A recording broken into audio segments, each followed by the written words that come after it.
I'm sprinting down a pitch-black hallway, my sneakers squeaking on the cracked linoleum. My flashlight beam jerks wildly, catching glimpses of peeling paint and rusted lockers. Something's behind me. Its footsteps are heavy, deliberate, echoing like a heartbeat. I skid around a corner, my breath ragged, and slam into a locked door. The air grows colder, my skin prickling. Then from the darkness a child's voice whispers my name. I scream and the world goes silent. 3 days ago I was just Alex, a skeptical college freshman, sitting in a diner with my friends Mia and Jake. They were obsessed with urban legends, especially about St. Mary's, the abandoned Catholic school on the edge of town. Built in the 1930s, it closed after a fire in the 70s. Rumors said kids died, their spirits trapped. Jake dared me to spend a night inside, live streaming it for our YouTube channel. I laughed it off but agreed $500 was on the line. I packed a flashlight, camera, and honestly a smug attitude, thinking it'd be a breeze. The school loomed under a moonless sky, its brick facade crumbling, windows like empty eyes. I parked my beat-up sedan and checked my camera's battery. The air was heavy like a storm was coming. The iron gate creaked as I pushed it open, and a cold gust hit me, carrying the faint smell of ash. I laughed nervously into the camera, saying nothing but an old building, right? But my stomach twisted as I stepped onto the overgrown path. Inside the foyer was a tomb.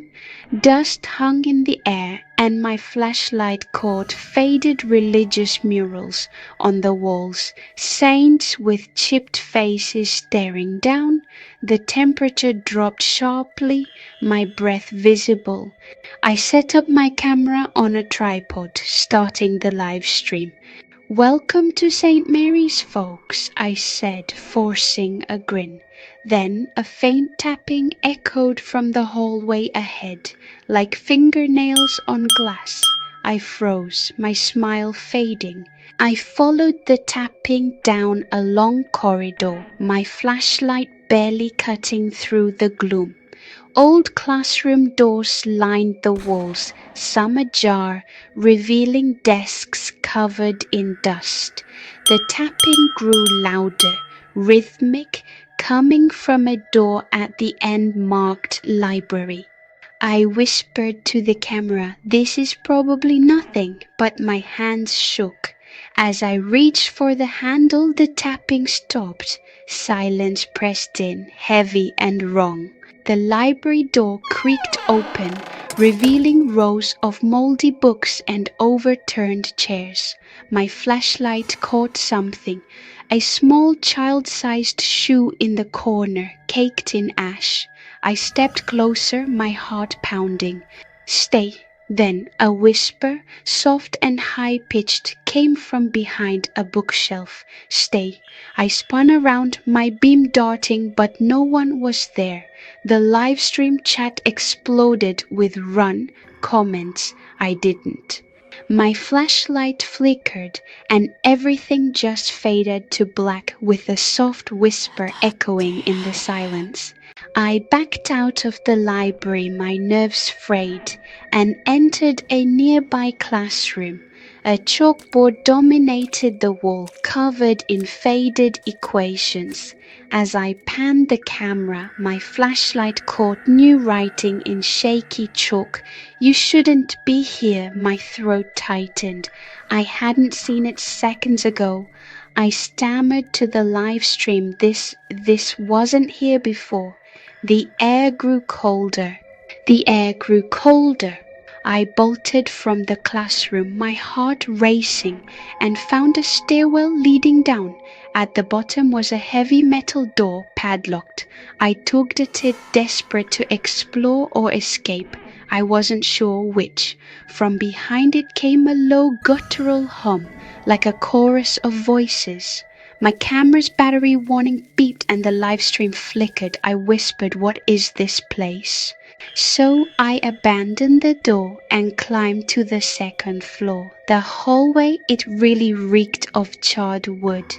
Black scorch marks streaked the walls, remnants of the old fire.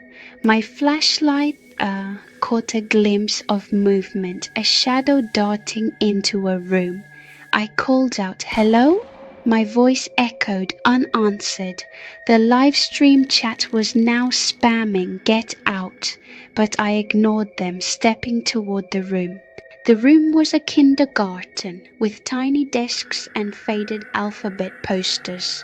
On one desk I found a stack of children's drawings, crayon sketches of flames, screaming faces, and a tall, shadowy figure. One drawing had my name scrawled in red. My hands trembled as I showed it to the camera. "This is impossible," I whispered. Then a desk scraped across the floor behind me.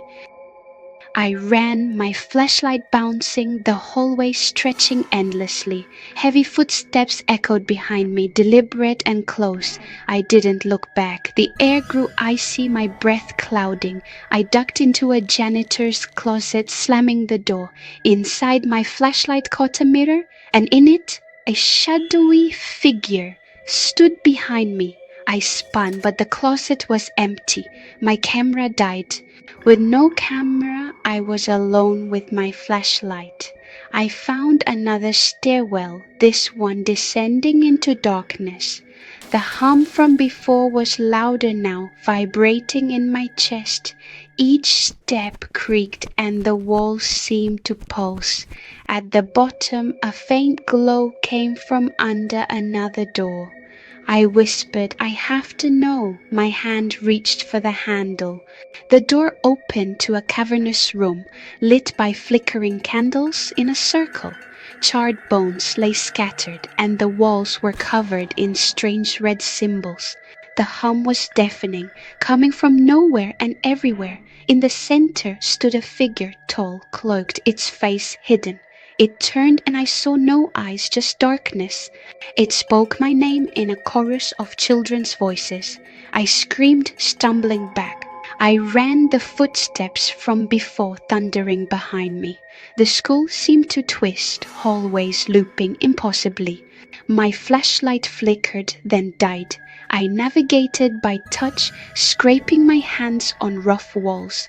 The child's voice whispered again, "Stay with us." I found the foyer, the gate beyond it.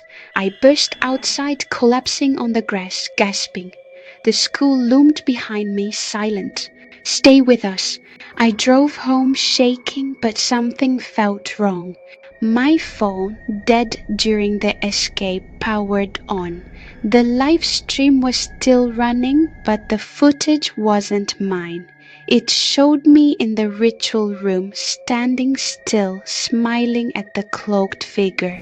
I don't remember that. I checked my camera's memory card later. It was blank. So what's waiting for you in the places you're too afraid to go? And what do you think really happened to Alex in that room?